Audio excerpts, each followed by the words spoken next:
ሰላም እንዴት ናችሁ ቤተሰቦች? በእነዚህ አይነት ቪዲዮ አይታችሁ እናጠቁ ባካችሁ ስለሚመለከት ሰው ኮፒ ሊንክ እና ሼር እያደረጋችሁ በዚህ ሰሞን ቲክቶክ ላይ ለተከሰከሰው ታላቁ ውዝግብ ጽጌ ሮያል ምላሽ ሰጥታለች። የወሎ አማራ ተወላጆች ቁጣና ማህበራዊ ቀውሱ ግን አሁንም ሰፊ አጀንዳ ሆኗል። ይህ ዝግጅት የጽጌ ሮያልን አዲስ ምላሽ መነሻ በማድረግ የጉዳዩ መነሻ የህዝቡን ቁጣ፣ የቀደሙ የኪነ ጥበብ ስራዎች ያሳደሩትን ተጽዕኖና አሁን በጽጌ ሮያል ላይ የተጋረጡትን አደጋዎች በሰፊው ይተነትናል።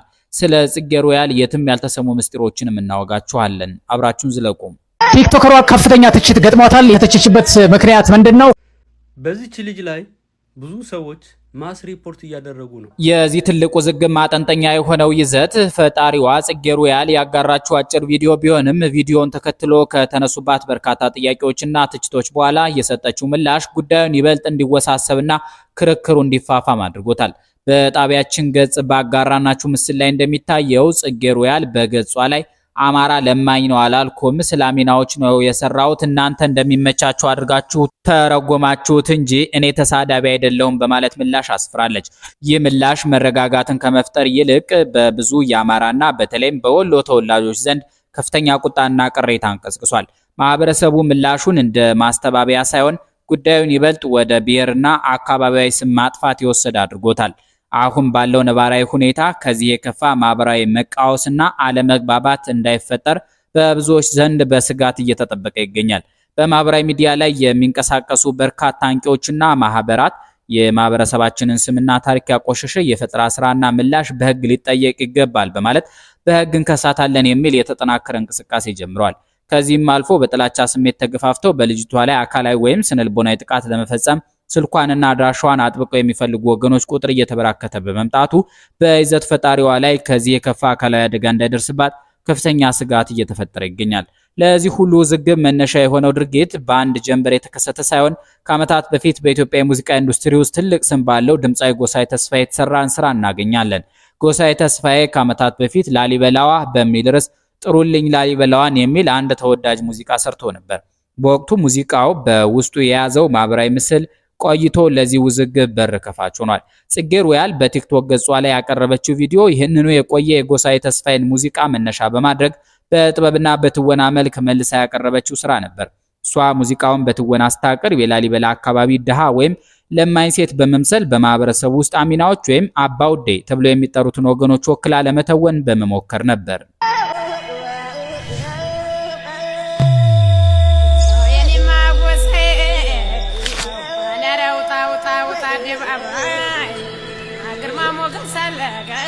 ይሁን እንጂ የአይነቱ አቀራረብ የታሪካዊቷና የቅዱሳኑ ምድር የላሊበላ እንዲሁም የሰፊው የወሎ ህዝብ ማንነት በዚህ መልኩ መሳል የለበትም የሚል ጠንካራ ማዕበል አስነስቷል። ከዓመታት በፊት በሙዚቃ መልክ አልፎ የነበረው ጉዳይ አሁን በቪዲዮ ትወና ተደግሞ ሲመጣ በትውልዱ ዘንድ አዲስ የማንነትና የክብር ጥያቄ አስነስቷል። በትወናው ላይ የተነሳውን ተቃውሞ በሰፊው ለመረዳት በማህበረሰቡ ውስጥ ያሉትን ነባር ባህላዊ ስያሜዎች መረዳት ያስፈልጋል። አሚናዎች ወይም በተለምዶ ላሊበላ የሚባሉት በየሀገሩ እየተዘዋወሩ በዜማ የሚለምኑ ሰዎችን ለመግለጽ የሚጠሩበት ስም ሲሆን አባውዴ ደግሞ በተመሳሳይ መልኩ በየመንደሩ እየዞሩ ማህበረሰቡን በመመረቅና በመለመን የሚተዳደሩ ሰዎችን የሚወክል ነባር አጠራር ነው። የማህበራዊ ሚዲያ አንቂዎች በጽጌ ሮያል ላይ ተቃውሟቸውን ያቀረቡት የወሎ ወይም የላሊበላ ሰዎች በዚህ መልኩ ዝቅ ተደርገው መወከል የለባቸውም በሚል መከራከሪያ ነው። ላሊበላ የዓለም ቅርስ፣ የድንቅ ጥበብ፣ የላቀ ስልጣኔና የሃይማኖት ማዕከል ሆኖ ሳለ በቲክቶክ አጫጭር ቪዲዮዎች ላይ ግን ለልመና እንዲሁም ለችግር ብቻ ተለይቶ መቅረቡ የታሪክ መዛባትንና የስነ ልቡና ጥቃትን ያመጣል ብለው ያምናሉ። ይህ ማህበራዊ ክስተት የማንኛውም ድህነት ያለበት ማህበረሰብ ነባራዊ ሁኔታ እንጂ የአንድን የተወሰነ አካባቢ ማህበረሰብ መገለጫ ተደርጎ መቅረብ የለበትም የሚል ጠንካራ አቋም አላቸው። ጽጌ ሮያል ለዚህ ትችት የተሰጠው ምላሽ ጉዳዩን ወደ ላቀ ደረጃ ያሸጋገረ ይዘት ፈጣሪዎች ካላቸው የፈጠራ ነጻነት እይታና ማህበረሰቡ ካለው የክብር ጥበቃ ፍላጎት መጋጨት የተነሳ ነው። ጽጌ ሮያል በምላሽ ጽሑፏ ላይ እንደገለጸችው የእሱ ዓላማ ሙሉን የአማራ ማህበረሰብ ለማኝ ለማለት እንዳልሆነ በግልጽ ትናገራለች። ይልቁንም በተለምዶ አሚናዎች ተብለው የሚጠሩትን የህብረተሰብ ክፍሎች ሁኔታ ለማሳየት እንጂ ማንንም የመስደብ ፍላጎት እንዳልነበራት ትሟገታለች። እናንተ እንደሚመቻችሁ አድርጋችሁ ተረጎማችሁ ስትልም ተቺዎቿ ነገሩን ካለው አውድ ውጭ እንደወሰዱት ትወቅሳለች። በሌላ በኩል አንቂዎችና የማህበረሰቡ አባላት ይህንን ማብራሪያ አይቀበሉትም።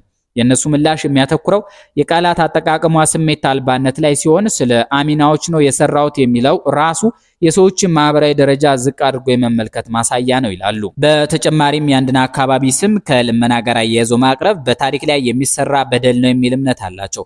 ታዋቂ የይዘት ፈጣሪዎች ሰፊ ተከታይ ስላላቸው የሚሰሩት ስራ በማህበረሰቡ አንድነትና ክብር ላይ የሚያሳድረውን ተጽዕኖ አስቀድመው ማሰብ እንዳለባቸው ያሳስባሉ። ይህ በቲክቶክ የተነሳው የጽጌ ሮያል አነጋጋሪ ጉዳይ በዲጂታል ዘመን የይዘት ፈጠራ ምን ያህል ጥንቃቄ ሊታከልበት እንደሚገባ ትልቅ ማሳያ ነው። ጥበብና ትወና የማህበረሰብን ገጽታዎች የሚያንጸባርቁ ቢሆንም የሰዎችን ታሪክ፣ ክብርና ስነ ልቦና የሚነኩ ስራዎች ሲቀርቡ ግን ውጤቱ አውዳሚ ሊሆን ይችላል። አሁን ባለው ሁኔታ ውጥረቱ እንዳይባባስና በይዘት ፈጣሪዋ ላይ ምንም አይነት አካላዊ ጥቃት እንዳይሰነዘር የህግ አካላትና የማህበረሰብ መሪዎች ጣልቃ መግባት ሊያስፈልጋቸው ይችላል። ጉዳዩን በህጋዊ መንገድ ለመፍታት የሚደረጉ ጥረቶች የሚበረታቱ ቢሆንም ከስሜታዊነት በራቀ መልኩ ታሪክንና እውነትን መሰረት ያደረጉ ውይይቶች መደረጋቸው በማህበረሰቦች መካከል ያለውን መከባበር ለመመለስ ብቸኛው መንገድ ነው። ጽጌ የተወለደችው አዲስ አበባ ውስጥ ነው። ወደ መነን አካባቢ ነው የተወለድኩት። ያው ከፋሚሊ ጋር ብዙ አልኖርኩም። በህይወት ውስጥ ሁሉንም ነገር አግኝቶ አንዲት ውድ ነገር ማጣት ከባድ ነው። ለብዙዎቻችን ቤተሰብ የህይወት መሰረት፣ የፍቅርና የደህንነት መጠለያ ነው። ነገር ግን ለዚህች ወጣት የቤተሰብ ፍቅር በሩቆ የሚታይ በናፍቆት መጽሐፍ ውስጥ ብቻ የሚነበብ ባዕድ ስሜት ነው። ጽጌ ሮያል የተወለድኩትና ያደግኩት አዲስ አበባ ውስጥ ቢሆንም ከቤተሰቦቼ ጋር ብዙም አልኖርኩም። የቤተሰብ ፍቅር ምን እንደሆነ አላውቅም ስትል በአይኖቿ ውስጥ የሚታየው እውነት የብዙዎችን ልብ ይሰብራል። ወላጆቿ በህይወት ያሉና በስራ ምክንያት እጅግ በጣም ቢዚ የነበሩ ቢሆንም እሷ ግን የመጀመሪያ ልጅ ሆና ሳለ የእነርሱን እቅፍ ሳታጣጥም ነው ያደገችው። ከቦታ ቦታ በመዘዋወር ከአክስቷና ከትላልቅ የአክስቶቿ ልጆች ጋር በመኖር የልጅነት ጊዜዋን አሳልፋለች። አክስቷን ለፈጸመችላት ውለታ በከፍተኛ ደረጃ የምታመሰግን ቢሆንም በውስጧ የሚመላለሰው የነጠላነት ስሜትና የራስ ወላጅ ናፍቆት ግን ሁልጊዜም አብሯት ይጓዛል። ለ4 እና ለ5 ዓመታት ያህል ብቻ ከቤተሰቦቿ ጋር የመኖር አጋጣሚ ቢኖራትም ያ ያሳለፈችው አጭር ጊዜ ግን በውስጧ ያለውን የፍቅር ጥማት ሊያረከው አልቻለም።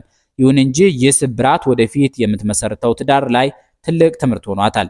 እኔ የቤተሰብን ፍቅር ስላላየው እንዴት እንደምመሰርት ባላውቅም ከውጭ የምሰማቸውን የተባረኩና በፍቅር የተሞሉ ትዳሮችን አይቼ ግን የኔም የነገ ህይወት መዳረሻ እንዲሆን እመኛለሁ ስትል የወደፊት ተስፋዋን በሰፊው ትገልጻለች። ጽጌረዳ በቀለ ወይም ጽጌ ሮያል በቤተሰብ ውስጥ ያጣችውን እቅፍና ፍቅር ያገኘችው በአንድ አስማታዊ ስፍራ ነው፣ በመድረክ ላይ። ለቲያትርና ለውዝዋዜ ያላት ፍቅር እንዲሁ የመነጨ አይደለም፣ የነፍሷ ጥሪ ነው። በህፃናትና ወጣቶች ቲያትር ቤት ውስጥ በነበራት የሥራ ቆይታ ሌሎች በመድረክ ላይ ፍቅርን፣ ህመምንና የአገር ፍቅርን ሲያሳዩ ስትመለከት እንባዋ ይፈስ ነበር። መድረክ ለሷ መደበቂያ ብቻ ሳይሆን እውነተኛ ስሜቷን የምትገልጽበት ብቸኛው መስኮት ነው። ቲያትር ለኔ ነፍሴ ነው፣ በጣም ነው የምወደው። አንዳንድ ጊዜ የሚሰጠኝ መድረክና ገጸ ባህሪ በሌለበት ጊዜ እንኳን ብቻዬን ሆኜ ከፊቴ ብዙ ህዝብ እንዳለ ያሰብኩ እተውነዋለሁ ስትል ለሙያው ያላትን እብደት ታሳያለች። የጥበብ ዓለም ለሷ ህይወትን የምትማርበት፣ ብቸኝነቷን የምትረሳበትና ውስጣዊ ማንነቷን የምታገኝበት ትልቅ ማዕቀፍ ነው። በእውነተኛ ህይወቷ ውስጥ እንባዋን አፍና በብቸኝነት የምትጓዘው ይህች ጥንካሬ የተሞላች ሴት በመድረክ ላይ ግን ይህንን ህይወት በሙሉ ጥበቧ ትኖራለች። መድረክ ላይ ስትወጣ ታለቅሳለች፣ ትስቃለች። አሁንም ቢሆን እድሉን አግኝታ መድረክ ላይ ብትቆም ትልቅ ደስታ እንደምትጎናጸፍ በፈገግታ ትናገራለች። ጽጌ ሮያል የህይወት ፈተናዎችን በውስጧ ይዛ በጥበብና በቲያትር አማካኝነት ራሷን የገነባች ድንቅ ምሳሌ ናት። ያጣችው የቤተሰብ ፍቅር ነገ ለምትመሰርተው የተባረከ ትዳርና ቤተሰብ ጥንካሬ እንደሚሆናት ጥርጥር የለውም። ውድ ታዳሚዎቻችን፣ የዛሬው ዝግጅታችን በማህበራዊ ሚዲያ ማዕበል ውስጥ ስለዋኘች ወጣት ይዘት ፈጣሪ ጽጌ ሮያል ነበር። በአንድ በኩል የታሪክን የክብርንና የማንነትን ድንበር የነካው ማህበረሰቡን ያስቆጣው የቲክቶክ ውዝግቧ፣ በሌላ በኩል ደግሞ ከመድረክ በስተጀርባ የተሸሸገው የቤተሰብ ፍቅር ናፍቆት የገረፈውና በጥበብ እቅፍ ውስጥ መጽናናትን የፈለገው የጽጌረዳ በቀለ እውነተኛ ህይወት ስብራት መወያያችን ሆኖ ቆይቷል። ጥበብና የዲጂታል ነጻነት ድንበራቸው የት ድረስ ነው? የማህበረሰብስ ታሪክና ክብር በይዘት ፈጠራ ስም ሲሳል ምን ያህል ጥንቃቄ ሊታከልበት ይገባል? የሚሉ ጉዳዮች አሁንም ጥያቄ ናቸው።